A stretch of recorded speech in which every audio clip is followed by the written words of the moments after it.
Yep. It ain't kicked in yet. My X-Gene ain't kicked in yet, but it will. I promise y'all.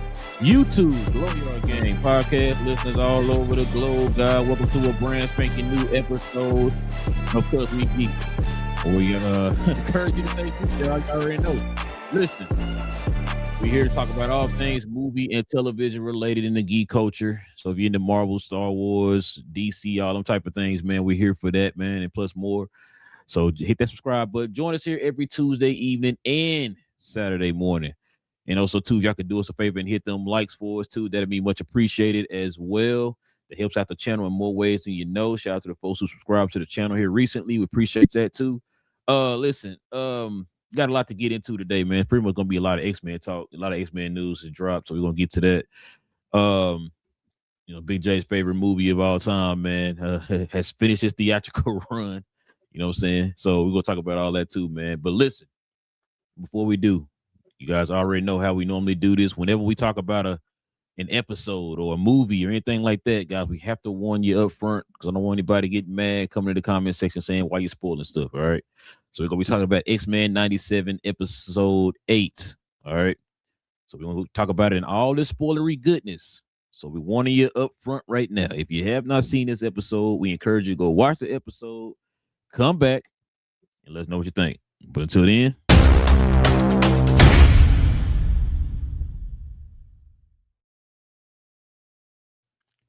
spoilers. Spoilers. Yes, sir. Listen, you have been warned. All right. So, X-Men 97 episode 8 released on Wednesday, y'all. We are almost to the home stretch, y'all. We are almost there. Last episode comes on Wednesdays. We'll talk about that next week. Get y'all's thoughts on it, man. We normally give our thoughts, have our general discussion, and we give our Kaioken rating of what we thought of the episode. Big J, let's start off with you, man. What you think so far, man? What you thought about this episode 8 of X-Men 97? Talking about the dead man's hand. Yeah, that one. You know what I'm saying? It was interesting, Are you being nice? Well, no, I liked the way they brought, it's interesting they brought Remy back. That's my boy, the Raging Cajun. Took a little day trip to New Orleans, you know what I'm saying? And although they ain't get no beignets, they ain't stopped at the Cafe Du Monde. I didn't know what they was talking about. Ain't nobody got no jambalaya. So did you even go to New Orleans? What's the point? You know what I'm saying? No Mardi Gras bees, nothing, man. What's going on? That's what I'm saying. They could have showed the Mardi Gras, like, show me something, sister. You know what I'm saying? But anyway, what I think they should do, like what they did though, the fact that I don't think we were surprised that Apocalypse was inside of Remy, because Apocalypse wasn't just dead. He just gave up his body to take on Remy's body after he brought it back to then, find a new host. Because I don't think Remy would be a permanent host. I don't think he's strong enough to be a permanent host for him. But I think it was just a conduit for him to find another host. That's why he wanted. That's why he wants Cable. Yeah. I thought I kept thinking initially that's why he was trying to get the that piece from the external so he could maybe put that in his new host, not in Rogue. Because once again, I don't think Rogue is strong enough. I mean, Rogue can absorb powers, but I don't think she's strong enough inherently. But I think maybe if he put that immortal to make Cable immortal and then absorb, put it in his body, then I can see him doing that. But so that might have been the Remy part, with his love for Rogue, trying to do that so they could be together forever. But once again, we'll see. Or do you think that was actually Apocalypse? Remember they had a little bonding moment back in ancient Egypt.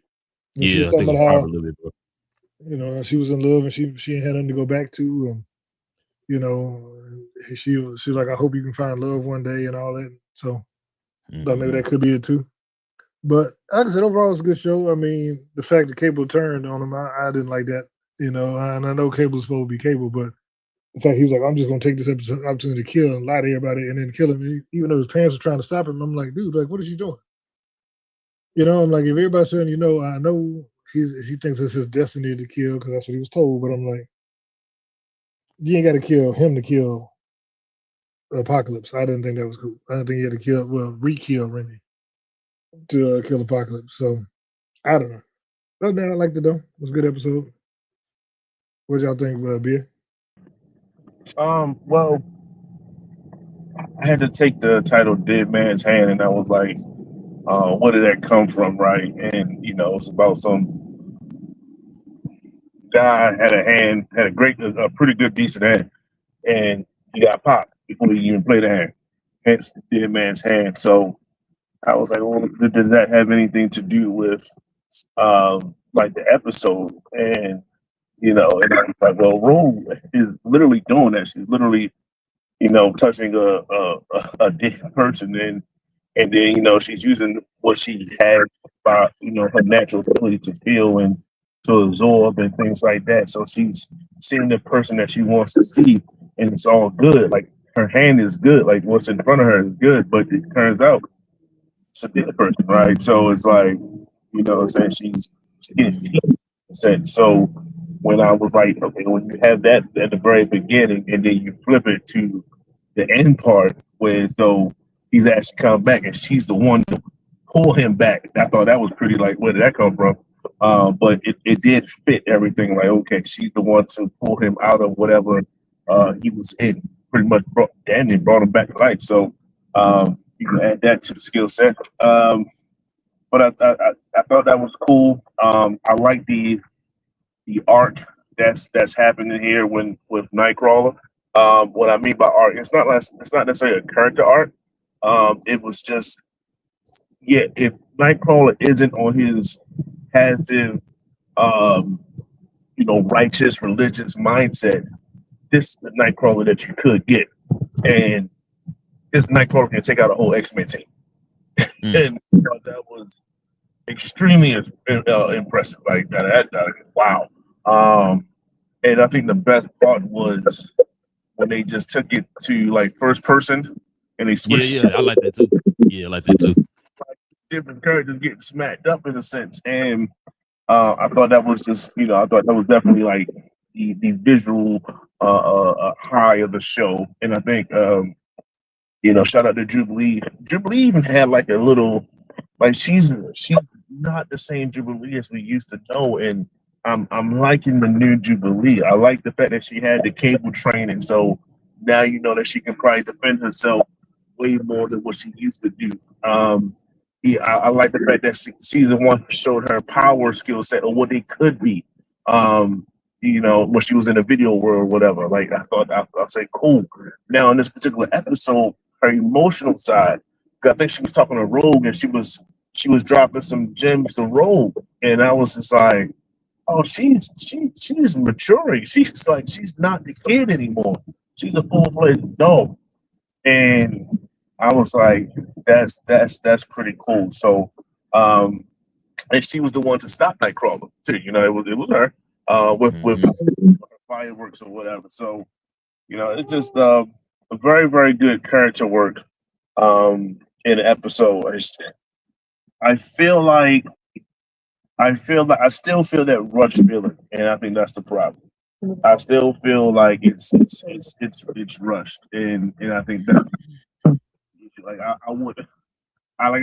clearly they setting up the X-Force and then the government and Cable team mixing up to go against the X-Men. That's the finale. But what about Apocalypse? Like, I feel like we did all this in the beginning of the season to the payoff at the end. It's like, this is it. Like they're like, this is Devil Against Apocalypse. Like this is it. So I was waiting for him to morph into like take somebody like Big J said, maybe take over Cable and now like Cable is the new Apocalypse, and like I'm waiting for that formidable opponent.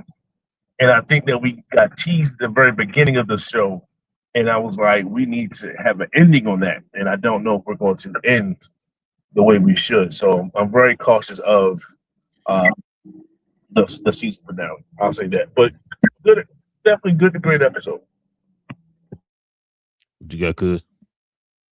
Yeah, that episode was fun. They watching Nightcrawler give hands and feet to everybody. Them switching over to the POV of it. You had some of them that only took one hit.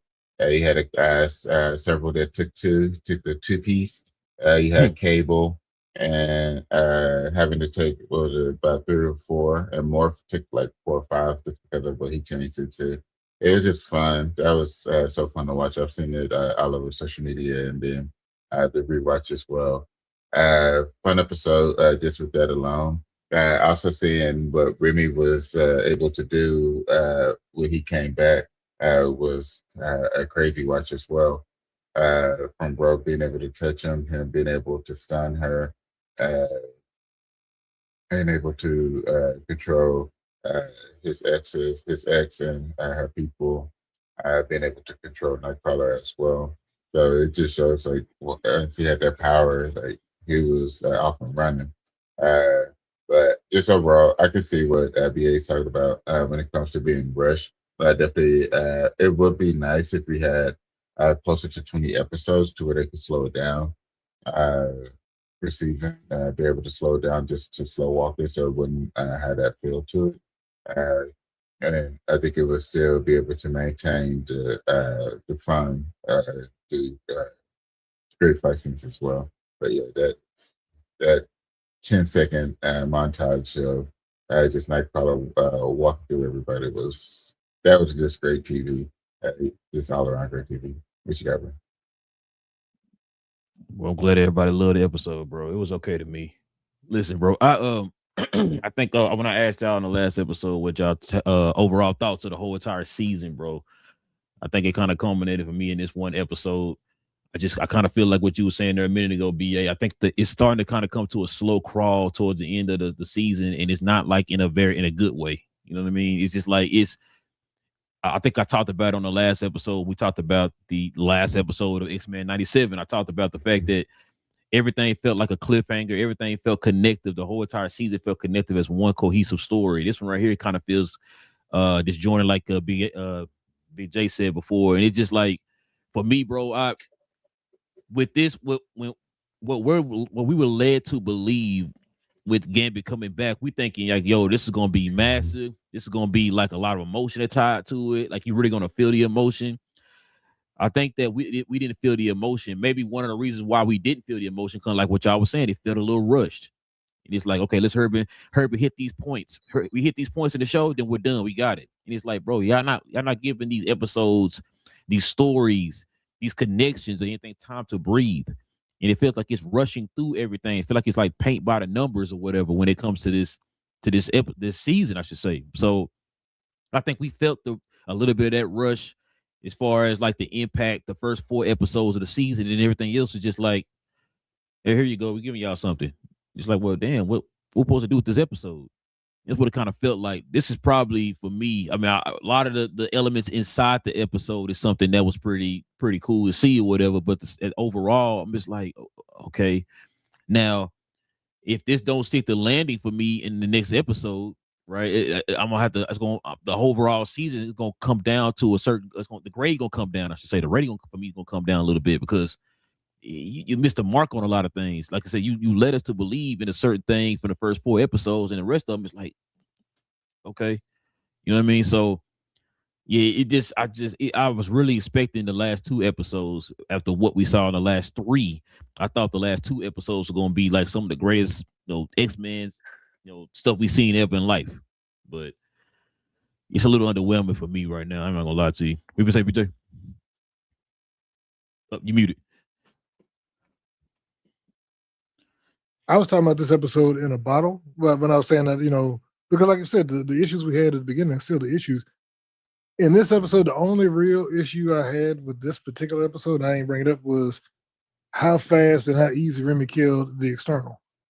Because she's supposed to be this powerful that everybody, they bow down to. And she was like, and she raised up her hand. He's like, oh, no, gotta kill you. Boom, I ain't got time for all this. And I'm like, whoa.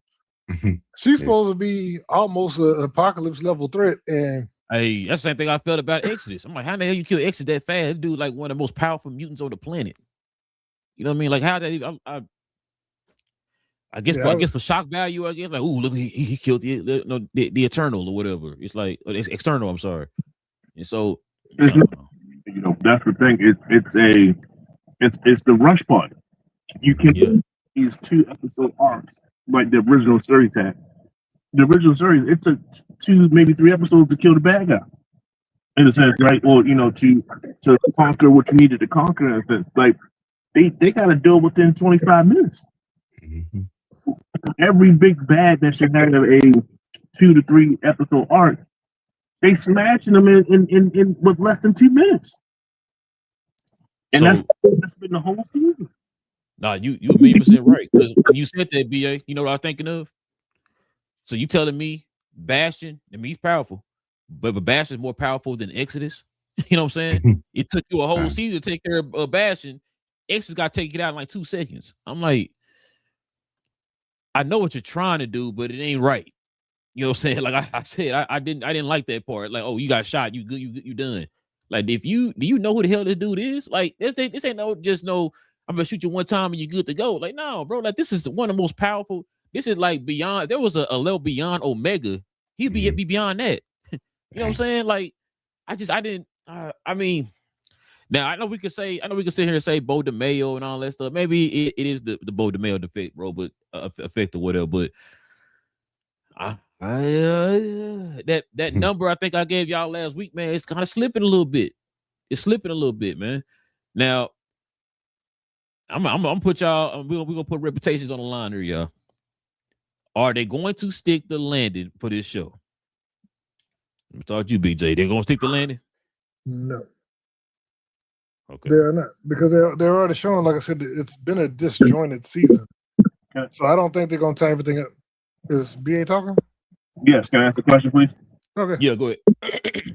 I want Big J to get into it. What does for this show? What does stick the landing mean? That's a good question. I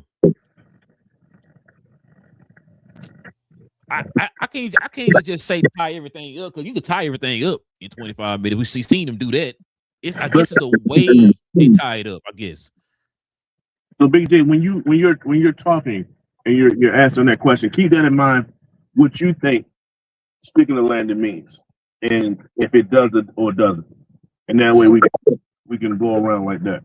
Yeah. So to me, I'm thinking about, like I said, not necessarily tying up everything, because you want to have something to go into the next season, and because they've already greenlit season 3, so you want something to be able to go and 4. So you want there to be a continuing narrative. But like I said, as you even mentioned, they speed rush all of the ones that should be big bad type threats. So, and I think it's for we got to get this all done in 25 minutes, and instead of, we can't have a story arc from 1 to 1. So that's my big problem. I think if they didn't try and do that, then they'd be okay. But like I said, you can let stories breathe and take a little time and go over it. But that's been my problem. I don't think they're gonna give us a satisfying remedy to all the stuff that's hanging out there, or even tying up with it to make it a cohesive season where we can be. This is a story, that we can have answers to and have something solid to look forward to, because it's just all over the place right now. Because you know what they need to do, I think Game of Thrones is about to do it. They need to have the last episode be like 45 minutes. That's what they need to do. I don't think they're gonna do that. That's the issue that I think I'm having, bro. Like you said, it's gonna be 25 minutes again. They're gonna try to compact everything into one episode, and it's just, like I said, it's gonna be paint by the numbers. Hey, this was an open storyline. This was an open storyline. This was an open storyline. Okay, we closed all those off. Okay, we good. It's like, damn, but it's the way you did it. You did it real quick. You know what I'm saying? 2 + 2 4. Okay, It's like, you're not gonna show your work on that 2 + 4. You know what I'm saying? Whatever the case is, but that's how I kind of feel like it's doing right now. But I don't know, man. I guess I'm with Big J, BA. With sticking a landing for me, it's going to be how you close out this series, not just the fact that you tied up everything. We've seen that you could tie up everything, but you're not doing it right. That's the thing. So it's just going to be how they do it, and it's like you got to give us some kind of payoff from what you showed us from the first 4 episodes, because the first 4 episodes was kind of like that tone we felt like you're going to have for the rest of the season, but we didn't get any of that after episode 4. So that's kind of what it's got to have, that certain feel that you can't really explain. You got to have that feeling that it's okay. It's like a satisfying ending to a season or whatever. They can kind of give us that. Then I won't be too mad. I might raise my rating up a little bit, but what you got, cuz?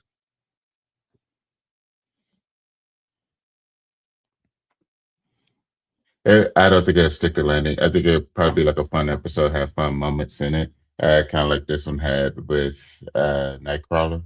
But overall, yeah, I think it'll end up being a dip again, just from what BA's been saying since episode 1. The pace of it's been too fast, but you just said they won't take the time to extend the episodes out.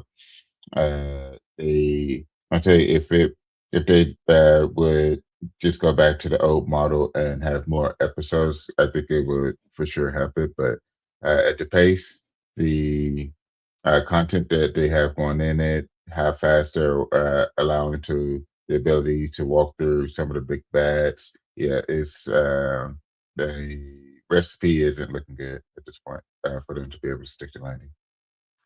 Like I don't mind them doing the the 9 episodes or whatever it is, 10 episodes or whatever they decide to do.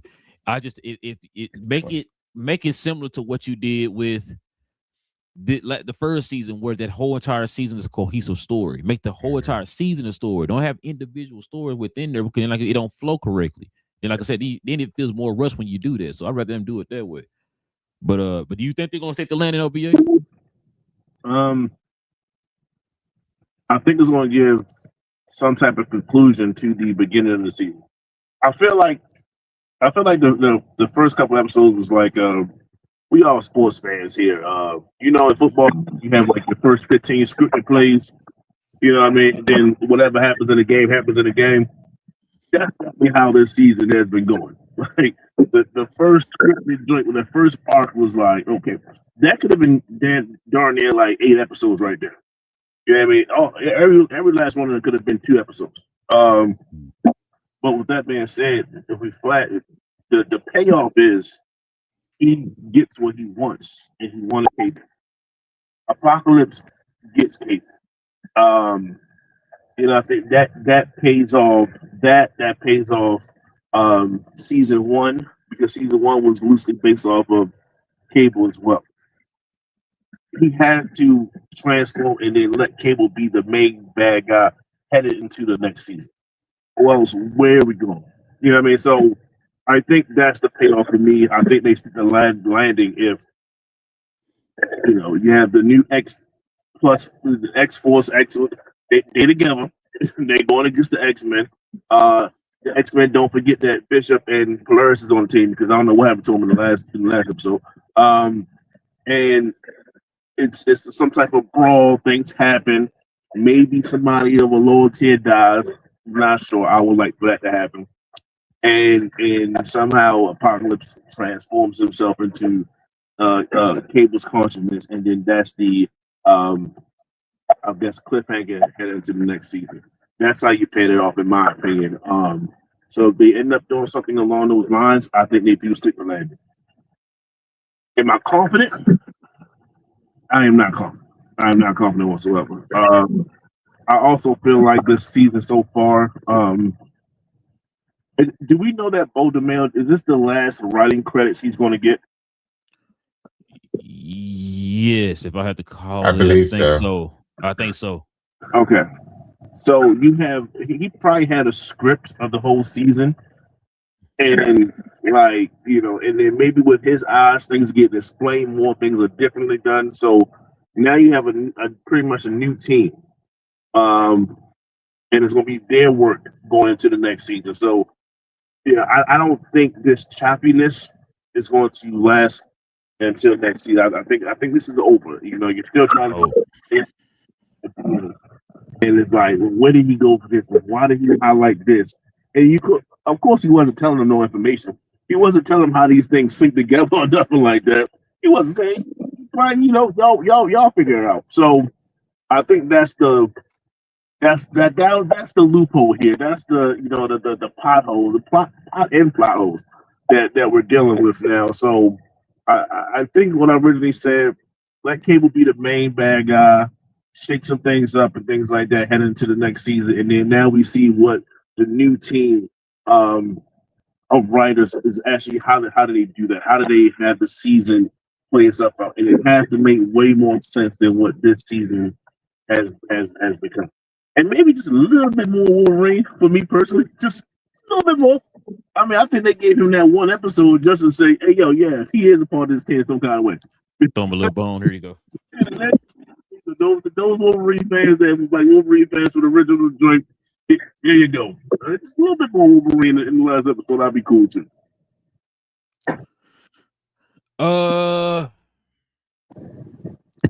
I don't know how they're gonna end this season as far as because, like you said, they got to have some kind of cliffhanger to lead into the next season, like they did the first season or whatever. So I do agree, BA, you're right.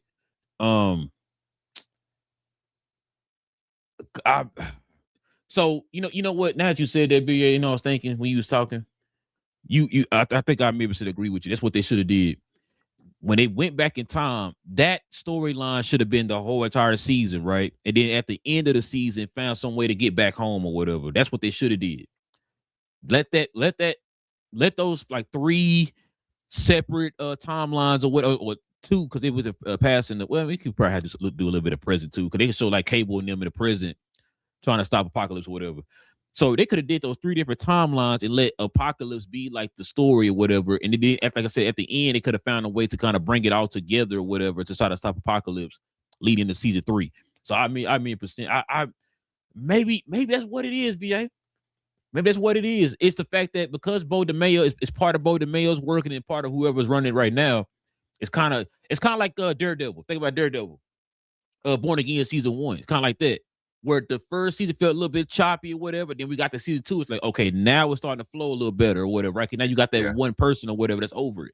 So it's probably I didn't think about that either. That's a good point, BA. That's probably what it is. That's probably what it is. Maybe because I don't want to. I'm not going to grade the whole entire show from this one season or whatever. Right? We got an excellent first season. Everybody named Mama loved the first season or whatever. Right? Yeah. Second season, it's like I said, it's good, but it wasn't great. You know what I'm saying? So. That's a good point. I did not think about that. Didn't think about it at all. Good point. But get y'all's Kaioken rating on this, bro. What's your Kaioken rating of this episode, cuz? The overall episode, I give it 8.5. The Nightcrawler walking through everybody, I give it a 10. that small segment of Nightcrawler is an absolute 10. But the overall episode, it's 8.5. It was all right. Nothing special outside of that. Hold on, ask you a question, cuz. If you take that, let's say they didn't have a Nightcrawler scene in there, what would this episode have been? Probably like a 7. Yeah, I figured you were gonna say that. I figured that Nightcrawler was up for you, boy. I figured that. Like a 7, to be honest. That Nightcrawler moment was like I said it last week. That Nightcrawler. I said last week that Nightcrawler was one of my favorite X-Men. And then they come out with this episode of like it showed why he's one of my favorite of just because what he could do. But yeah, I give it it would be a 7 without that sequence. What you got, BA? Yeah, man. I said good. 9. It's just an 8. It's just an 8. Like I said, it was good. It was rewatchable because of Nightcrawler. And like I said, I like that. Excuse me. That sounds like an 8.5 for me. You know, I like Rogue in this episode. I liked clearly I like Gambit, and more so, like I said, I highlighted Jubilee for a reason. So there's a lot of pluses for me to go over the fact that it was kind of sped through, and like you said, like you got big bads getting beat in like 20 seconds or whatever. So. Yeah, I'm gonna go 8.3. 8.3. Final answer 8.3. There we go. Big J, what you got? Oh no, he'll be back here in a second. Bro, I'm gonna go with your original answer, BA. I'm gonna go with 8. I'm gonna go with 8. So for me, this might be my lowest rated episode out of the show so far this season. This gotta be probably my lowest rated, like an 8. Like I said, very kind of underwhelming a little bit in my opinion. It's just. It had certain moments or whatever, because like you said, the Nightcrawler fight, the Nightcrawler fight, because I don't know, I felt a little underwhelming with Gambit. I'm thinking when they said Gambit coming back, I'm thinking it's gonna be earth shattering or whatever, right? It was like okay, it was okay. It was done, bro. It was done. Yeah, it was. And the way they would like teasing too, like him coming back and all that. I'm thinking like, oh man, remember I told y'all too on the last show. I said, hey y'all, Gambit coming back. It's about to get real. Yeah. Get to the episode. That's why I'm ranking it a little low too, because I hyped it up. You know what I'm saying? I hyped it up. You did. Expectations. I think another thing is I forgot to say this. Like this is an episode ago. There was some type of confrontation between Apocalypse and Gambit, right? Mhm. Or did just Gambit get brought back and Apocalypse just kind of laid down and just like why didn't we see that process? Mhm. You know the consciousness swap or whatever. Why didn't Yeah. we see that? I don't like that. I Yeah, feel like that would have been something worth watching. not pivotal, but a huge part of the show that clearly is paying off, or not paying off, but they're highlighting it in the second to last episode. Which, if he jumps into Cable, like that's another thing. Like why didn't we see that? And I think that bothers me too. Yeah, man, this season is I apologize, Joe. Now I'm frustrated. It's visibly showing that I think we all feeling bits and pieces of frustrations with the show because it could be a lot better. It's right there to be better, and because of not episodes, it's not. Because dang, you know what? Now as you said 9 BA, it's crazy because you took an episode off. Remember, we had 10 in the first season. Mhm. You took an episode off. Not only you rushing the episode, but you took away an episode. Yeah. Which had me originally believing like, oh, they got this sucker. Like, this is, you know what I mean? Like, this is they got it all under control, on lock. It's gonna be perfect. Da da da. And then we got what we got. You know what I mean? So, like I said, I think the reason why I feel the way I feel because I'm the one that hyped it up, thinking like, because it kept. Matter of fact, it teased it for 2 episodes. Remember they had the first episode when Cable and them, no, yeah, when Cable and them found Apocalypse.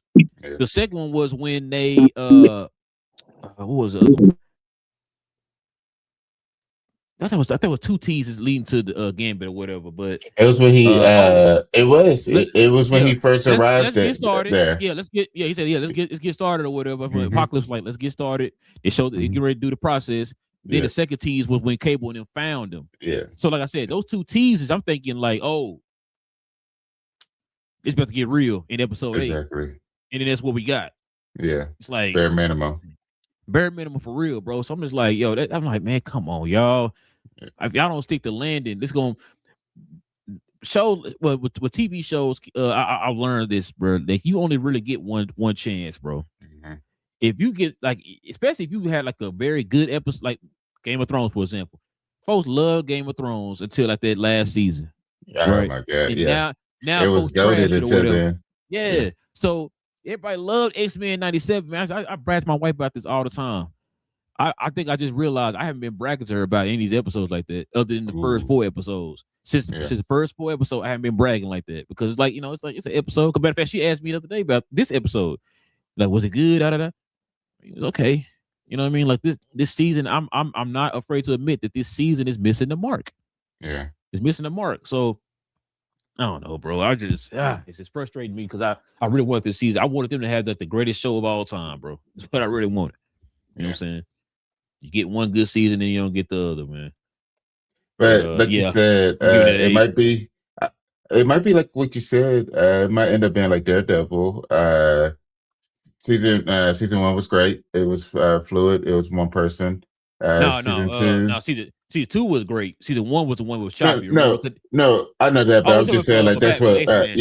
That's what's going to end up being with X-Men. It's 1 great, 2 choppy, 2 people, and then 3 will end up being just one person running it. The idea, so it will flow much better. So I think that's what's going to be the pace of it, or hoping for the pace of it. Cause matter of fact, bro, that's probably why they went ahead and greenlit 3 and 4. Mm-hmm. Cause they probably were like, you know what, we kind of messed up on 2, whatever. 2 like an outlier or whatever. We're gonna go, we going back to the roots or whatever, and then you know it's gonna be 3. Cause I heard what BA saying about them, like Apocalypse taking over, like Cable or something like that. Yeah, I don't know if they're gonna go that route. That you got to give us another big bad in season 3, but I don't know how they're gonna do that though. Yeah. That's the only thing. I don't know how they're gonna do the big bad for season 3. Because remember, we got teased of the big bad for season 2 at the end of season 1. Yeah. We don't see anything unless like they should already be around. Well, that, and then like what? Unless they do like the government or something is gonna be the big bad for the next season, because you already got what's her name from X Factor or whatever. She's kind of been threatening them and all that stuff, because they do got that X Corp over, I believe it's in Genosha or whatever. So maybe they do something like that or whatever. Because like you said, other than that, we haven't got a tease, anything close to a tease for the next big bad or whatever. Which unless I told y'all too this. Unless something happens to Charles at the end of this season, to where Onslaught comes to creation or whatever. Maybe something like that. I'm still on the Onslaught bandwagon or whatever. But I would be surprised with somebody else. But that's the only thing I could think of. Like that's something that you can tease going forward or whatever.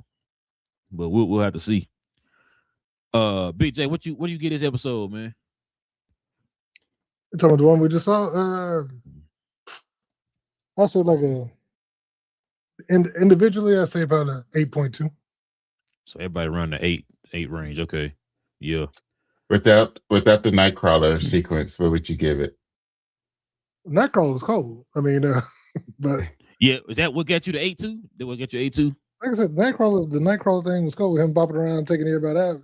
Even the fact that Remy was able to turn all them people, all of the Thieves Guild. Yeah, Thieves Guild. Yeah. Yeah. I had him up there with Belladonna and all them. But yeah, because he was cool, just taking over everybody with one shot, turn Nightcrawler into a servant. But without all that, I mean, like I said, it'd probably be like I said, if I would go by my regular stuff of them speed running and everything, probably like a 6 or 7. Jesus. I said a 6 without Nightcrawler. Yeah, bro. Man. Now, BA had a good point though, Big J. The fact that maybe the whole Bo DeMayo thing, I know we always bring it up on the show, we bring it up all season. Maybe the Bo DeMayo part would be a non-factor going into season 3. So then it'll flow a little bit better, because maybe it feels choppy because we are combining 2 different visions in season 2. Maybe that's why the first 4 episodes felt different from the last 4 episodes.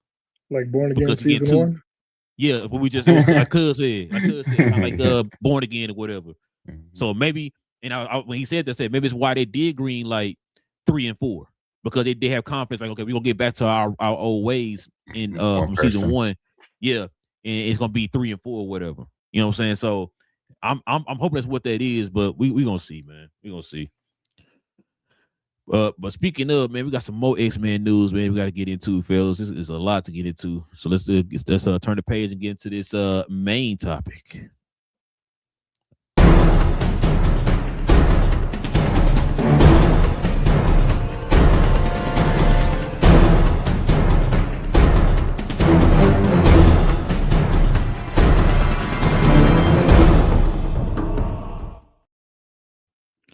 Well, we definitely got some X-Men news. So check it out, y'all. Kit Connor, sound like a made-up name, has officially been cast as Cyclops in the MCU. So we now got our Jean Grey, our Cyclops, and our Emma Frost that's been confirmed. He will debut as Scott Summers in the X-Men reboot, expected to hit theaters in 2028. But we're not done with any more X-Men news, y'all. Check this out. It says the full cast of the X-Men will be revealed on August 14th. So y'all know what's happening on August 14th. Y'all already know. Check it out. It will be announced during their D23 panel next weekend, fellas. So next weekend, y'all, we're really gonna get some news of what's going on out here. So get y'all thoughts on this, man. BJ, let's start with you, man. What's your thoughts on the overall them, saving their announcement for the panel, and then what's your thoughts on this kid here being cast as Cyclops? I think they saved it because they didn't want to spoil the Jean Grey reveal, what everybody already knew. So they didn't want to announce mutants at San Diego Comic-Con. Comic-Con, yeah. Oh, yeah, true. Because that was a week before the world found out the thing that we've been saying for the last 9 months. But other than that, I mean, for those who thought maybe it was Chakra or Cthulhu or whoever else they was throwing out, Typhoid Mary, Typhoid Mary. What was the character's name from Spider-Man's Amazing Friends? not Firestarter. What was her name? She had the fire. It was her and Iceman was with Spider-Man in the old cartoon. I can't think of her name. I thought maybe it might have been her or something, but we didn't see no flames and nothing in the trailers or anything. So yeah. No, nobody. Like I said, almost everybody knew it was the same thing, but people wanted it to be whatever. But like I said, to me, I think that's why they put it off, because they wanted to have a big surprise reveal so they could put a name in there. But other than that, I mean, he looks fine. He looks like he could be a Scott. I mean, I was watching John Campea, I think, and somebody was like, because they didn't know him, they were like, they went and Googled him to see what he looked like, and of course they popped up pictures of him. Yeah.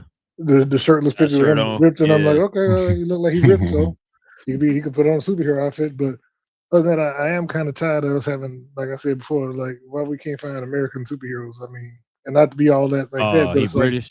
He's British, just like Samara Weaving. She's Australian. We can't find American people. We can't find American people. I mean, Sadie Saint's the only American so far. If they cast BA's girlfriend as Storm, then we have a shot at redeeming ourselves. But other than that, you don't think they're gonna cast her? I've heard it 3 places now. BA, you might be the most rightest man of all time. BA. Hey, it's the rumors are strong. BA, they strong like the Force. And she's young too, so she fits in. She fits into the age range. She's in the 20s. Yep. So, well, that's a good American pick, right? You know what I'm saying? We just got to get more American blood up in there. Nothing wrong with it, but it's a little bit more. But at the end of the day, I'm not even familiar with the guy. Kit Connor, like it's definitely sound like a comic book name. Yeah. It's just I think he did a movie with homeboy that played Wiccan. Yeah. So it's like, all right. Like I said, he's about 6'1". I said that's good. That's good. That's a good height. To play Cyclops, he needs to be. I think I like a taller version of Cyclops. The James Bond. I didn't like. I didn't like his. Yeah. I pictured Cyclops to be like a certain height. Very Captain American-esque. So hopefully he need to put on some muscle. And he needs to just put a little bass in his voice. He don't need to put on no muscle. Yeah, he got the muscle, BA. He already muscled up, dude. Yeah, he already muscled up. I gotta see him there. He looks like the thin side of muscle. You know what I'm saying? Lean. Nah, at 22, he got some muscle on for 22. All right, I thought he might need to bulk up a little bit, but all right, I'll take your word for it. Yeah, I guess. Hold on. You said the voice kind of light, BA. Yeah, I feel like his voice. What you think? God dang.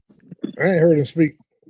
Yeah, he'll speak. I hope that case was like, what we doing, Marvel? I'm Cyclops. Wait, what? It ain't that. But he's playing a leader. You know what I'm saying? So you got to be a certain, a certain breed to do that, or else it's not going to be believable. You know what I mean? So, like I said, we'll see. And whenever it comes out, when they pull out cast, and that, then so be it at that time. Like I said, I get it, the whole gene. So, how old is he? He's 22. 22. Ooh. I was hoping that he'd be like between Emma and Bro, I told y'all. I don't think they're doing that route. They going that route, man. All right, I guess not. It is what it is, man. Let's just see the product. You know what I mean? I think that's where we at with it. It's gonna be nothing else but just like these are the people that. So let's see the fan casting. Let's let AI do what AI does, and then we start having some footage and some photos, and we can really talk then. So I think when they announce the forecast, I think that'd be the best part. It's just let's see who it is, and then let's let the internet do what the internet does, and then we can actually say like, yeah, that's believable, that's not believable, so on and so forth. What's crazy, BA? My wife said the same thing you said. She kind of had that same thought you have. The fact she thinks it's gonna be like a love triangle type thing between the three, because she kind of, her favorite character, like if at all comics, like she don't know nothing about no other comic book character. She know about the X-Men. So she was like, "Oh, they're gonna do a love triangle thing," and I was like, "I don't think they're going that route." Especially now you see his age or whatever. I don't think he's going that route. I think it's gonna be Jean and Scott this whole run of X-Men or whatever they're trying to do. But I could be wrong. We'll see. How old is Logan gonna be? Because Logan can't be 45, 50 years old. Look at Jean. You know what I'm saying? That's gonna be get over here, girl. Hey, Jean. Well, he's supposed to be old. Well, in real life, he's supposed to be like 150, 200 years, but he can't be looking like he's 60 years old. Yeah. Everywhere. What you got, cuz? Bring me some fiber, Gene. I think it's this is pretty in line with what we've said will end up happening. That this next group of us superheroes when it comes to the MCU will be young. There will be some that will be well known. There will be some that we don't know much about, but they will be. It will give them time to become the characters, so that we won't necessarily see them as a different major character. That over time, that they will become these characters, and if they try to do something else, we will see them as X-Men type of situation. And we've been saying that since it was announced that it's going to get rebooted / light reboot. So this just makes sense. I'm in the same boat as y'all. I don't know much about the guy as far as I've seen him. I've seen like Warfare and some stuff, but I just don't remember him in it. But yeah, I'm glad it's starting to round together. So next week we should know who our Storm is. Since there's no way you're going to do a full X-Men announcement and not say who Storm is. So we should know who Storm is next week as well. So I wonder if they announce Storm, is she going to be in the X-Men or is she going to be in Black Panther first and then X-Men? I think Black Panther first. Should be Black Panther. And then we don't know what's coming out. We'll find that out on Saturday. What you mean? Saturday, I should say. X-Men, they said 2028, didn't they? Well, no, I mean, they got the year. They don't have the actual date yet. Was it Ghost Rider? No, is it Black Panther coming out in December? Yeah. Mm-hmm. Yeah. So I wonder. So I mean, X-Men got to come out that summer then. I think they're gonna start shooting X-Men immediately. I think they're gonna start shooting X-Men concurrent with this. Cause I think they're gonna drop. What's the name of this one? Secret Wars. I think they're gonna drop Secret Wars, and probably in February they're gonna drop X-Men. I guarantee that's what they're gonna do. And then in May they'll drop. You wouldn't want X-Men to be your summer box office? I mean, they've proven that February can be a good one. I think Ghost Rider gonna be summer, but I think if you drop X-Men in February, I think it'd be fine. Because it'll be right. You'll be riding right off of that the Secret Wars hype. That's fair. Just the Secret Wars is dropping off. Boom, X-Men in the theaters. I can see that then. Yeah, I'm not mad Secret at Wars December, X-Men in February. You have Black Panther in December. Yeah. So you hitting every. So pretty much you hitting every 3 to 4 months. Well, guess what? We don't have nothing else coming out. I mean, think about it. In 2027, we had nothing until Secret Wars. Till Secret Wars. Yep. Yeah. Damn, they ain't got no shows either. No. There's no live action. That's what people freaking out. No. What are you talking about? Daredevil comes out.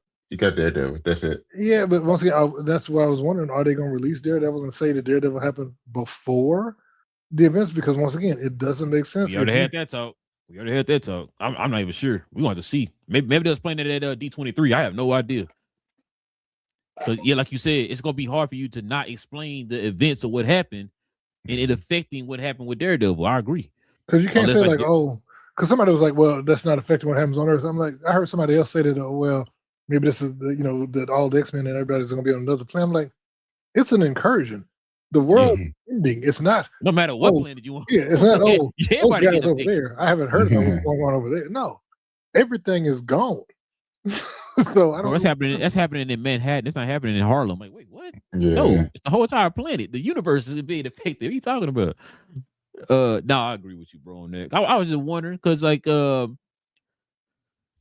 yeah, so Daredevil. I feel like it was something else coming out too. Daredevil's also live action. I mean, Friendly Neighborhood Spider-Man comes out. That's animated. Well, yeah, I'm talking about like far as like Marvel something, because bro, you gotta have something in there. You can't just be walking around without nothing, right? I think we're gonna get zombies. I think we're gonna get Zombies season 2. I think we're gonna get all the animated stuff. I think we will get, but I don't think we're gonna get anything else live action. Bro, that's something else though. The only other live action is dropping in September, right? It drops in November. I mean, whenever Vision Quest drops, that's the last live action until Daredevil, which is supposed to be in March, maybe. Yeah, it's in March. That's the only 2 live action shows in production. Oh, I think X-Men season 3 come out next year too. Well, yeah, I think maybe. Right, if they only I heard us... rumors. I heard they were trying to do 27 and 28 for, and then do season 4 for kind of like they're doing with Spider-Man. They're gonna start doing it every year. That's the plan. Yeah. So I don't know. That's what I heard. Maybe, like I said, maybe we'll get confirmation next weekend. But that's what I kind of heard or whatever. So, but we'll see though. We'll see. I'm with y'all though. I think we already talked about it. We're gonna get all the news next week. Mm-hmm. They saved a lot of their news for D23, man. I ain't gonna lie to you. I'm more hyped for D23 than I am for damn Comic-Con. Wait, did y'all hear they're supposed to be announcing a Nova movie too at D23? For who? A Nova. For Marvel? Yeah, Marvel. They're supposed to be announcing a Nova. I Huh? What did you say, BA? I thought they canceled Nova. No, the TV show. The TV show, but they said it's supposed to be a movie. I heard that earlier this week that they're announcing a Nova movie at D23. I think that I tell you, I think they're kidding. So everybody was mad about like the Wonder Man and all that. I really do think they're canceling all live action TV shows unless they announce a whole bunch of stuff at D23. Mm-hmm. I think they're canceling live action TV for right now. I think they're trying to save money and just keep it animated on Disney Plus and just let the movies be what feeds Disney Plus and animated stuff. I don't think, because even with Star Wars, besides Ahsoka season 2, what are the live action Star Wars we got coming out? People are like, oh, it's because they're black. I'm like, I think they're canceling all live action shows on Disney Plus. Because why spend $150 million to $600 million for a TV show when you can put that in a movie there? That's why Mandalorian Grogu became a movie instead of a TV show. Because they're like, why are we spending $200 million to put these people on the TV show? We ain't making no extra money for it. Even if it made $80 million or $100, whatever, it made $300 million in a movie theater, that's still more than what it made on Disney Plus. That's a good point. That's a good point. I didn't think about that. That's the funny thing about it, because we kind of touched on that throughout the longevity of the show, because it's like you're banking on new subscribers, but that's not hard-earned cash. That's not, you know what I mean? That's not. I put Grogu in the theater. I got this amount from it.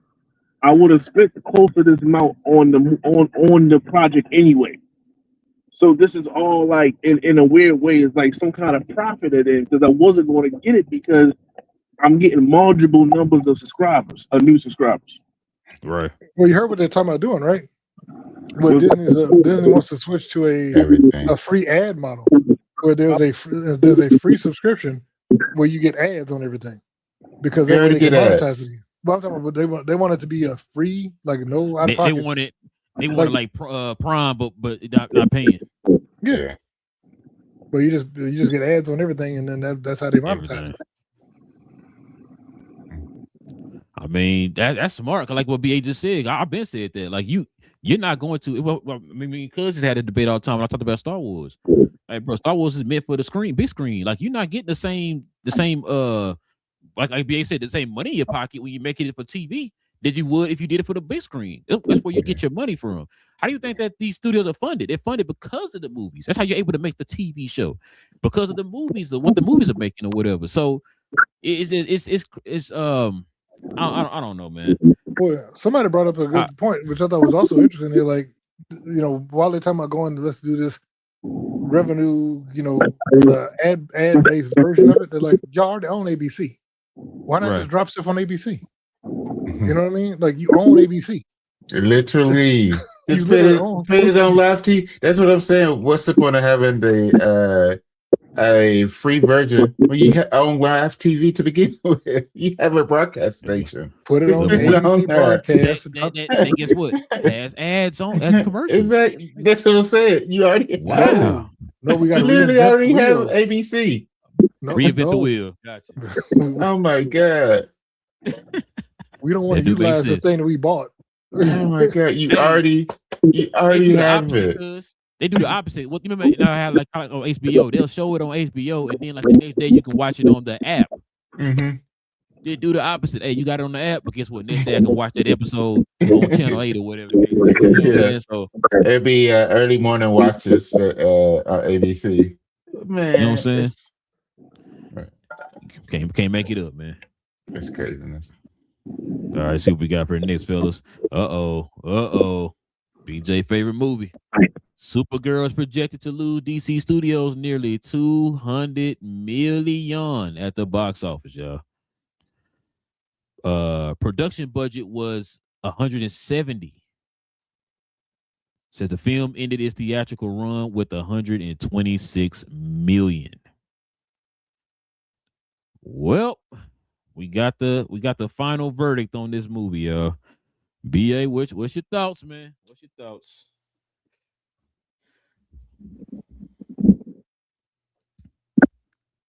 Right idea, wrong order. Been the second one that I didn't. You didn't get enough traction from Superman yet to kind of bankroll that in. She's not the lead. What do they call the female? The heroine. She's not a hero. She's a hero, no doubt. She's not one of them, and I think that was fairly known. So yeah, they missed the mark, and you just can't throw movies out there, especially when the people didn't even understand the ending of the original part in the comics. So you got a lot of negativity around that movie. So it failed, and it should have failed. And you just pick up the pieces from there on. You focus on what you need to focus on. We've been yelling, especially Rel.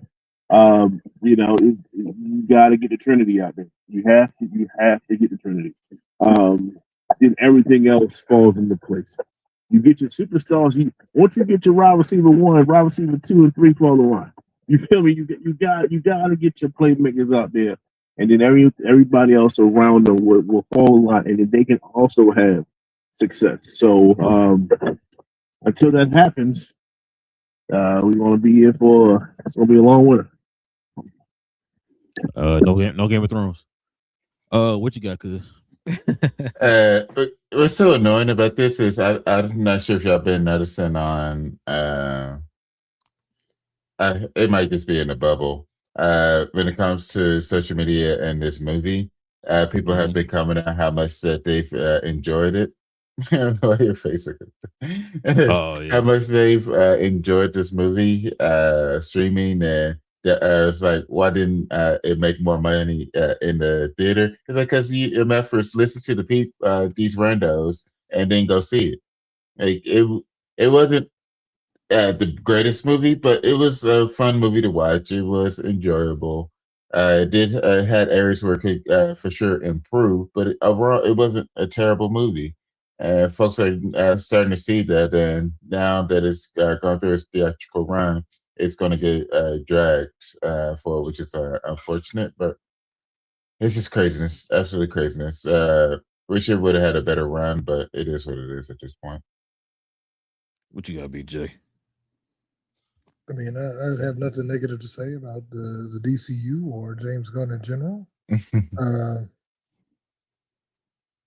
Now, I like I said, I think it was an unforced error, and I'm not part of the group of people that think, oh, because it's a woman-led project, it can't work or any of that stuff. I think that's dumb, because we've seen even Captain Marvel, as much hate as that got, still made over $1 billion.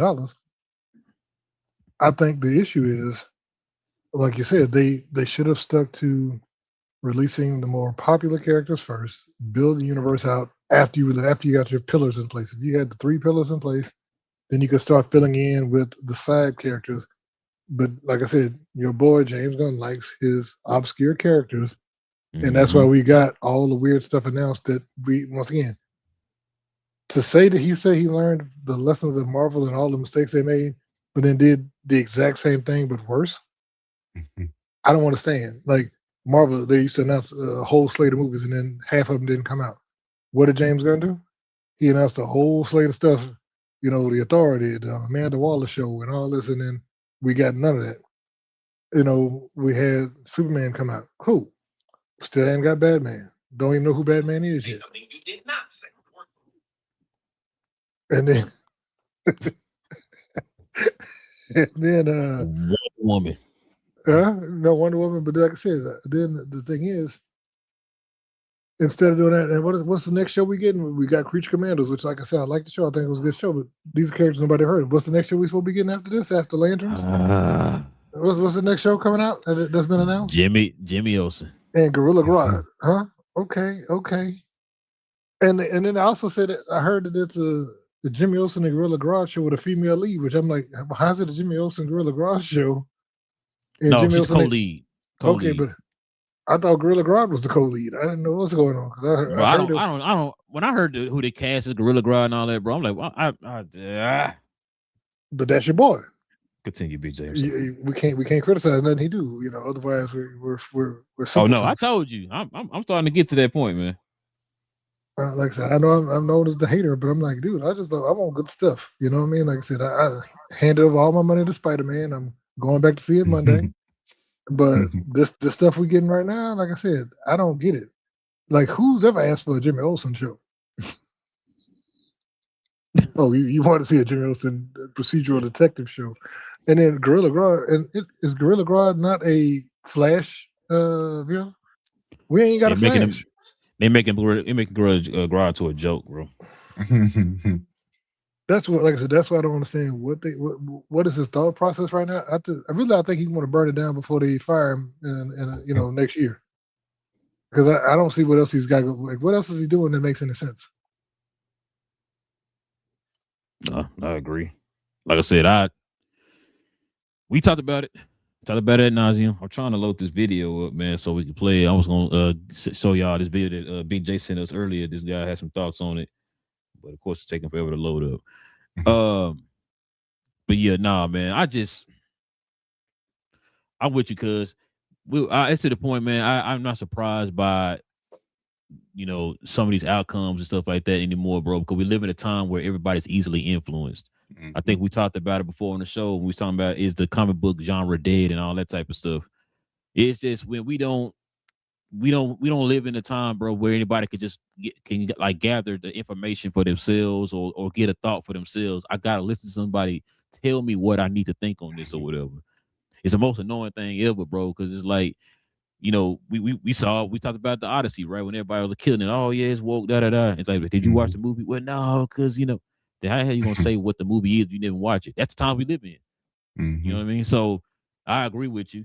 We had our gripes about the movie and all that type of stuff. It wasn't the worst movie of all time. Most folks trying to make it seem or whatever. Was it great? No. Was it bad? No. You know what I mean? Like, it was an okay movie. You know what I mean? Like I said, we've said it before. It could have been better. It definitely could have been better. I hate this for this project, and I agree with you, Big J. My thing is, I hope James Gunn is one of those people who can kind of sit back and assess things a little better. I know. I'm hoping. I pray to God he does, bro. I've said this a million times, man. DC is the first comic book brand that I picked up as a kid. It was DC. That's what I grew up with, right? I learned I got my love of comic books from DC. Excuse me. Like the cartoons and all that stuff from DC and all that stuff, right? And so we know how rich DC is as far as like the stories, like the mythology, all that stuff that comes with it. The way that they're running the product as far as the movies and all that stuff, bro, is a travesty, bro. And I don't like it. because you got folks who don't know anything about the comic books, see this type of stuff and think like, oh, overall DC is bad when it's not. It's just the people who are running it are incompetent, don't know what they're doing. And so when we heard that James Gunn was going to be the guy who was going to run DC, we all thought like, oh, hey, this is it right here. We got a guy who's in the comics and all that stuff running the studio, which we always asked that, right? We said the same thing with Star Wars. Get somebody to run Star Wars who knows about the lore and all that stuff about Star Wars or whatever, right? It's kind of like that with DC. You got somebody who read the comics can tell you in and out about these characters or whatever, right? But yet we're still having the same mistakes that we had when both was running the DCEU. Like, I don't understand how, I've said this a million times. You over there with Kevin Feige, and you didn't pick up on anything that Kevin Feige showed you. That's crazy to me. That's crazy to me. How do you not pick up on anything? How are you doing literally the opposite of what Kevin Feige is doing? Well, he did all the bad stuff. All the bad stuff Feige did, he did. And that's what he copied. Like I said, announce a bunch of stuff, don't produce. But now, here's a crazy question. I was going to ask y'all this. I had two questions for you. Mm-hmm. Was Supergirl worse than the Mandalorian and Grogu?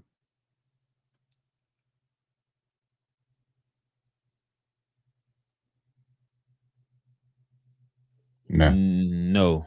I didn't think it was either. I also think this should have been a TV show. This would have been like if he would have did Woman of Tomorrow as a show where they went planet to planet, episodic, and took their time, it would have been far better. And I think they should have released Wonder Woman as a second project because I understand the Batman thing. You can't do Batman because you're waiting on Matt Reeves to do his Batman. Why not do Wonder Woman then? Yeah. And you could have made this a TV show. You might be right on that, but let me throw this out there too, Big J, because I was thinking about this too. You hold on, come on now, get BA back in there. Damn, I lost my train of thought now because you said something about the Supergirl. Oh no, I was gonna say maybe this would have been better if they didn't attempt to adapt it from a popular story. Maybe. Because I was sitting there thinking about that the other day when I was listening to, I think with John Kemp, talk about, this right here. And I was like, because it's easier for you to, which is why I don't understand how they messed this up. It's easier for you to adapt something that's already written than it is for you just come right off the dome with it. Like James Gunn came off the dome with Superman, right? That wasn't adapted from anything. It was his own story or whatever. This lady literally adapted your what you wrote was supposed to be adapted from something that's already made. So I was wondering, instead of you doing that, maybe it would have been a better direction if they would have just created something out the fly for Supergirl and then make it that way. Maybe that's probably what the issue was too. Or B, I got something to say. Go ahead, B. No, go. I want to hear you, what you got to say, bro. Once again, why not for your second project ever? Why not for your second movie ever?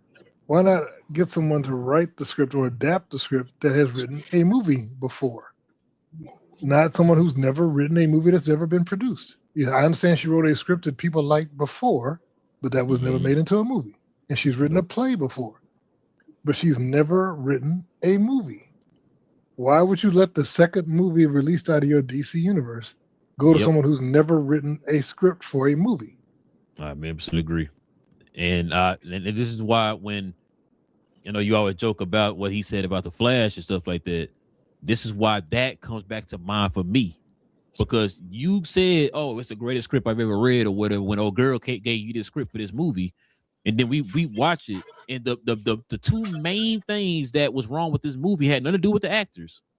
I want people to understand that. The actors did good in the movie for what was given. It was the script and the direction. That was the issue for this movie. And so I'm with you, Big J. This is a part of the hands-on thing we talk about all the time with James Gunn, right? Like you either going to be a director or you're going to be a head of a studio. You just came out the gate. You know the reputation of the DC. Your job is to put this studio back on it's been prominence, right? And you didn't do that. You act like, oh, whatever, Supergirl, it'll be okay. It's time. it's tied to DC. It'll be fine.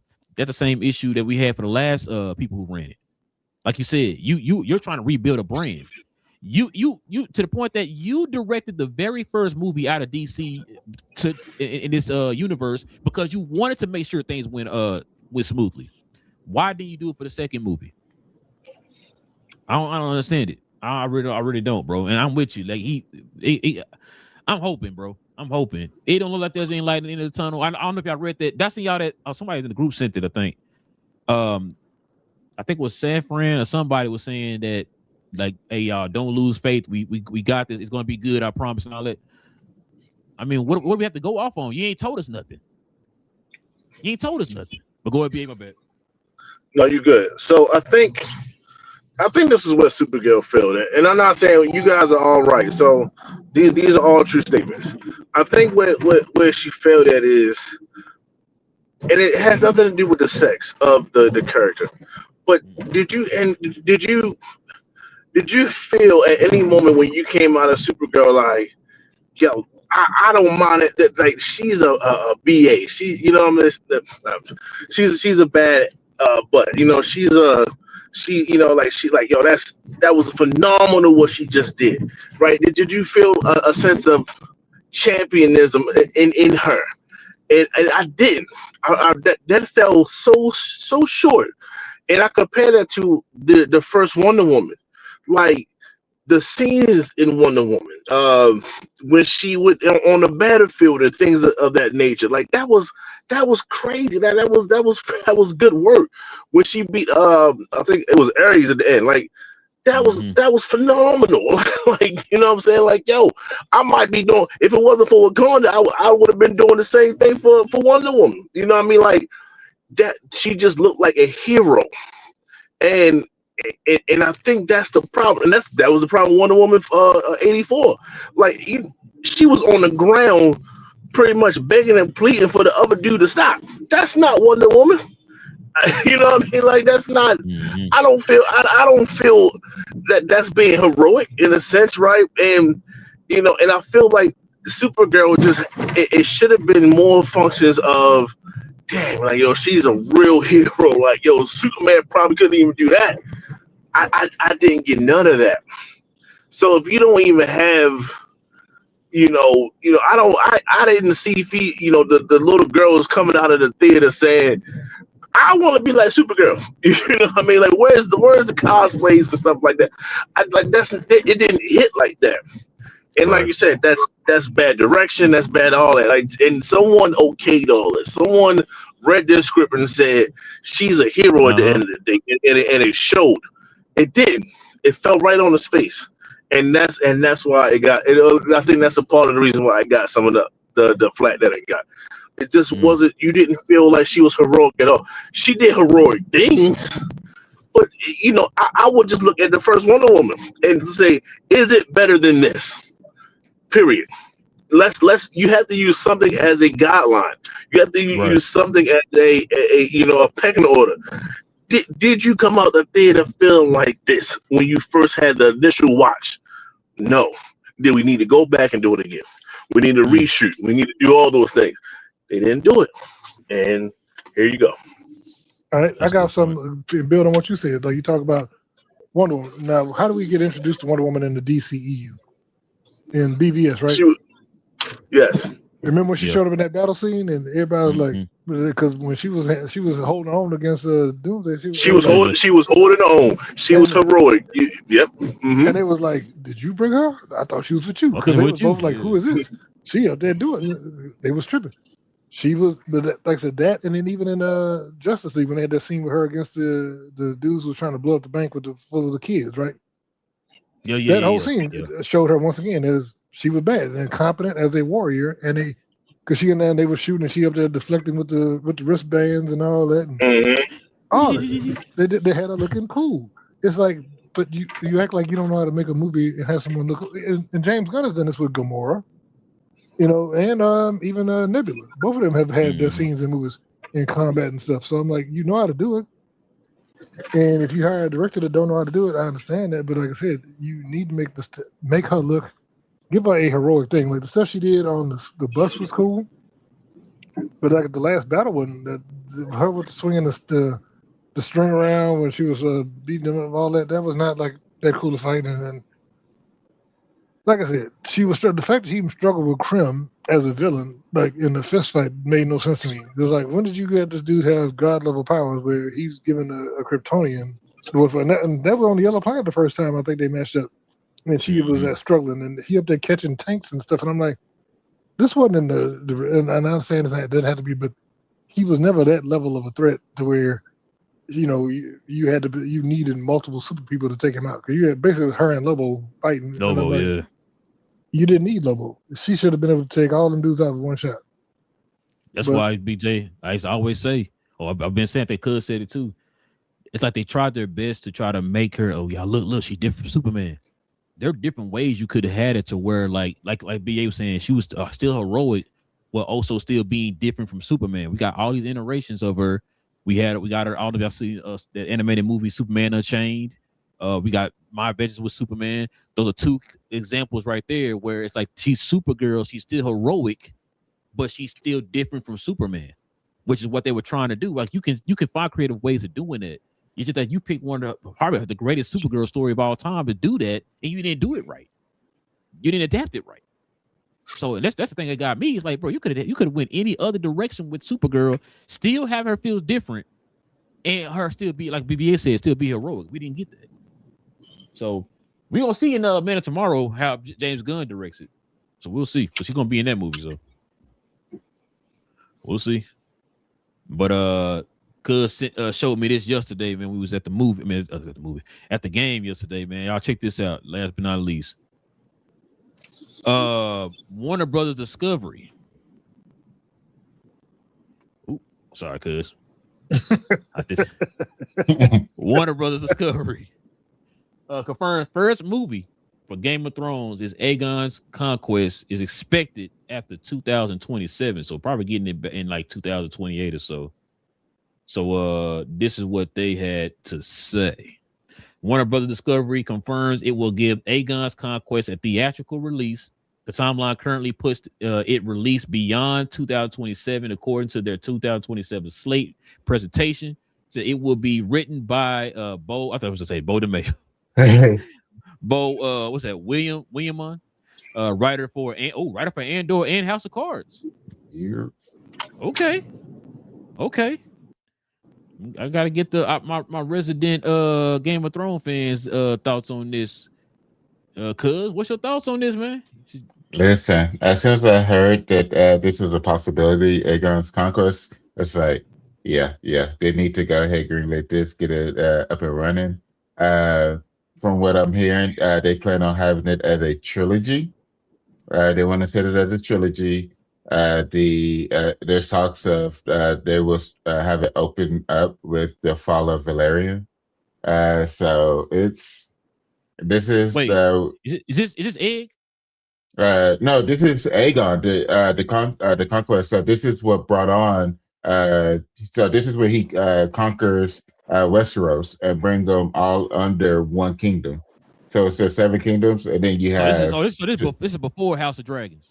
Yeah, this is this is before House of Dragons. So this is who Aegon is named after, and Rhaenys is named after. Like this is like their great. This is Viserys' great grandfather. So this is not Egg from no, before him. Yeah, before him. Yeah, it's before him. Okay. Yeah, this is so luckily I started listening to the audiobook. Like, yeah, this is the beginning of all this. Yeah. So it started at Valeria.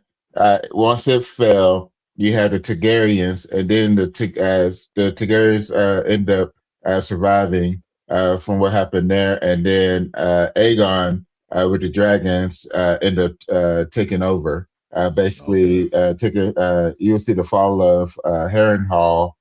You'll have Dorne standing up to him. Like they got this being a trilogy. I could tell you, it will be a money printing machine. It's just going to be a money printing machine. Please, like the please do this right. visuals, yeah, like the visuals that they can bring from this, the amount of extras they would have to have for it, like from what we've seen between Game of Thrones and House of Dragon, like they wouldn't be able to come close to what it would take to have this put together. Like it's going to cost a ton of money to be able to put it, and it's just the storytelling and the visual. That's why it's going to cost so much. Like for you to visually show what came from the book, you're going to have to spend good money to be able to do it right. And with it coming from Warner Brothers, I think they for sure are the best people to be able to do it at this point. What you got, BA? To go along with Will, because he's 100% correct. This is the reference points of all reference points. Mm-hmm. This is how how we got AD, after death, and BC. They have an AC. It's at Aegon's conquest. It's after the conquest. So this is the all-time reference point, and they're doing a movie or a set of movies off of it, and it makes sense.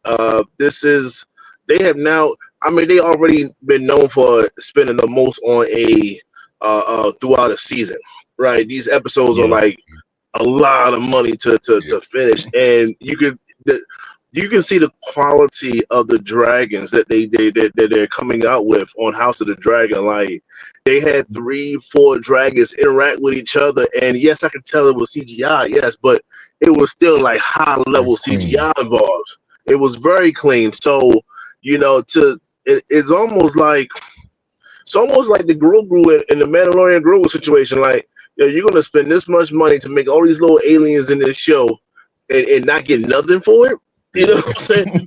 For just like we said earlier, for subscriptions. That's what let's get some money for this joint. You know what I mean? And when I say that, if they do it right, it's a very easy storyline. It's not that difficult. Targaryen had a bad dream. Tell everybody they need to get up out this area. They get up on them dragons, and get up out the area. And then they said, okay, now that we in this area, we got dragons. Hey, Queen Rhaenyra, you should probably do the same exact thing and just take over. You know what I mean? Either you're gonna bend the knee or you're gonna get smashed. It is what it is. And you're gonna see like the beginnings of all that. And it's gonna be dialogue and things, but it's gonna be a lot of people dying. It's gonna be a lot. It's gonna be armies. It's gonna be armies dying within like 10 seconds of dragon fire. And like I said, I think it's gonna be a lot of basically the average war movie mixed with Jurassic Park. That's the levels that I'm going to put this on, and if they do it right, which they've been, I have no doubt that they're going to mess it up because it's all in the book. They can't get past it. You know, they can't jump past Aegon's conquest. It's there. You know what I mean? So, yeah, man. With the amount of money that they're going to put behind these dragons, like I said, when I say Jurassic Park, I mean the epic scenes of the T-Rex. I mean, when they, not even at the end, and that's the thing with Jurassic Park. It's not the ending a lot of the times. It's throughout the whole entire thing. It's the initial T-Rex. It's the brontosauruses or whatever when they see the horizon and see these huge animals and stuff like that just grazing and stuff. It's the fear that a raptor is right here trying to get to a door and stuff like that. Yes, it's all of those things, and then they're going to put that with dragons, right? And it's going to, and I really think that they should have been did it. They went the HBO route, which is cool. I like the extended stories. I like the plotting and things like that. I have no problem with that. But for Aegon's conquest, it's going to be a lot of people that said no to him and his sisters and all that. And they said, okay, you're going to see what happens when you say no. It is very simple. And everything. So that's what it is. And it should be in the movie theater, and I can't wait for it. Bro, a couple things. One, this movie, if it's successful, it's gonna fund a whole lot more Oh, Game of Thrones shows. You oh, already know, bro. Robert's absolutely. Rebellion. Bro, Mhm. yeah. That'd be next. Two, Mhm. you know what though? This is what I kind of was thinking too. I kind of look at this the same game as same lane as like a Star Wars, right? As far as I know, we keep going further and further and further back. Mm. I'm interested to see what they could do moving forward. Now I know your boy didn't write nothing past Game of Thrones. I know that, but just to kind of they had a show runners and all that stuff, the creators over there to kind of get some ideas of what it could look like past Game of Thrones, which is You why know they they keep got a going. Jon Snow thing going forward, right? Also, that actually confirmed that. I There's a felt rumor like right they now. confirmed it. I hope they I did. got I mean, I hope they did. I got a bad track on that. I don't want to put nothing out on the internet and like, yo, Yeah, That ain't you, that ain't you. yeah. But I heard them talking about it. I heard them talking about it. I think they're moving forward with it. I don't know what that means, but moving forward with whatever it is they got going with Jon Snow. I hope so, because it'd be nice to see what's going on after Game of Thrones. Because, like I said, everything we've seen so far is before or whatever. I'm not complaining about it, 'cause it's good stuff. I'm just saying, like, I would like to see what's happened after we see them form that democracy, right? What's up? What's up, BJ? So they said that show was shelved after actor Kit Harington confirmed that they could not find the story. God dang. Yeah, you see what I'm saying? Because like it's not based off of nothing. So this is something they be creating from scratch or whatever. Which is why I think everything we've gotten so far is moving back further and further back. You know what I mean? So, I mean, because really think about it, what else is in between Aegon's Conquest and Game of Thrones? They already got There's a lot. 17. Yeah, you got Robert's Rebellion. Like you said. Robert's Rebellion. The Dreamfire battles. Basically, you had one guy that had a whole bunch of illegitimate children and stuff like that, and then they got to fight for the rulership of that. So it's a few of them that they can piggyback off of. Yeah, Okay. yeah. Okay. I mean, and I'm talking about movies, not even seasons. If you want to do seasons, you can do seasons too, like either or. Yeah. Okay. That's why I was wondering, because Aegon's the beginning point, and then Game of Thrones is the last point. Like, what all we got in between or whatever. We already got 2 shows going right now. It's in between. So, okay, yeah. Like I said, I'm cool with it, bro. You know, I'm being a movie theater when it's come out. You know what I'm saying? Warner Brothers, they can kind of get the same folks who did Randoon or shoot, I'm gonna say Harry Potter, not Harry Potter, but Lord of the Rings or whatever, right? Kind of get them same type of crit, like had that kind of same mind frame, bro. This knock it out the park. It definitely knock it out the park. And the fact that you said that the person that the team wrote Andor, which we all know Andor, how good it is. You know, Andor is great. I just talk about it because it's fun to talk about. But Andor was a great writing, and it showed itself on TV. And plus House of Cards, people that didn't watch House of Cards, that had so many different plots and intersecting storylines and stuff. That was a very good show. Now the actor, he got issues, but the show was good. The show was good. Yeah, I thought you said that was your favorite actor. Absolutely not. You never once. I heard American Beauty was your favorite show or favorite movie. No, sir. I've right, seen it right. one time. I've seen it one time. All right. Thought you was a fan of Rose Petals. No, not at all. No, I'm about to say with the House of Cards. Remember, House of Cards and Orange New Black, those 2 shows literally put Netflix on the map as far as like So, but yeah, I'm with y'all though, man. I can't wait for this to come out, man. Can't wait for it to come out. All right, y'all. We can turn the page here, man. Let's go ahead and get to this question, the comments, man. We can call it a show, fellas.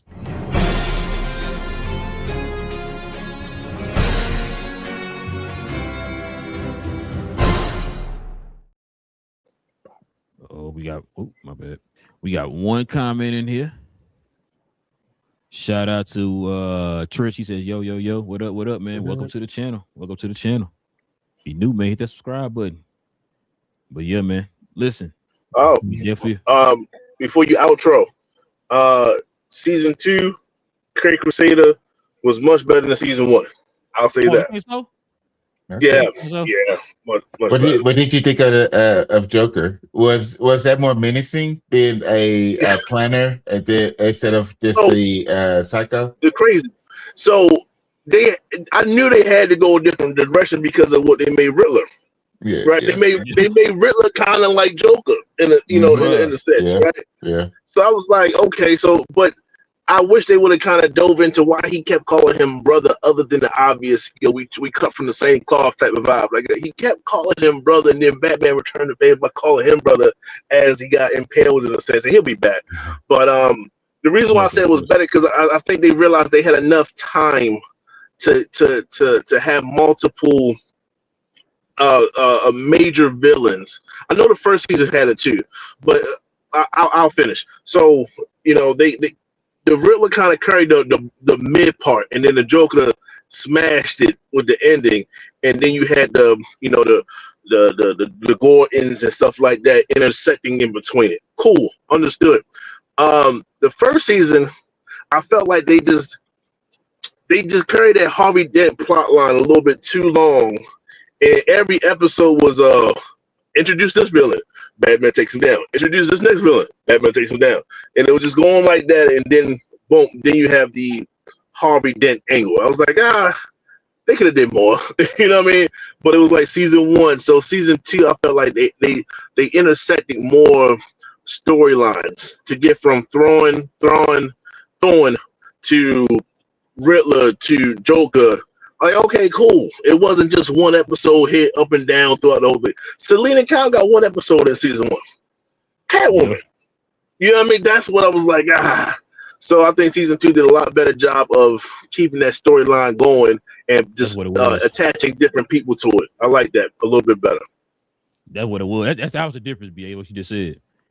Season 2 was one story, pretty much. The other one was kind of like, just pieces here and there. But the underlining story was Harvey Dent, which he kind of sprinkled him in throughout the season. And then at the end, it's like, oh, okay, he did this or whatever. So no, you're right.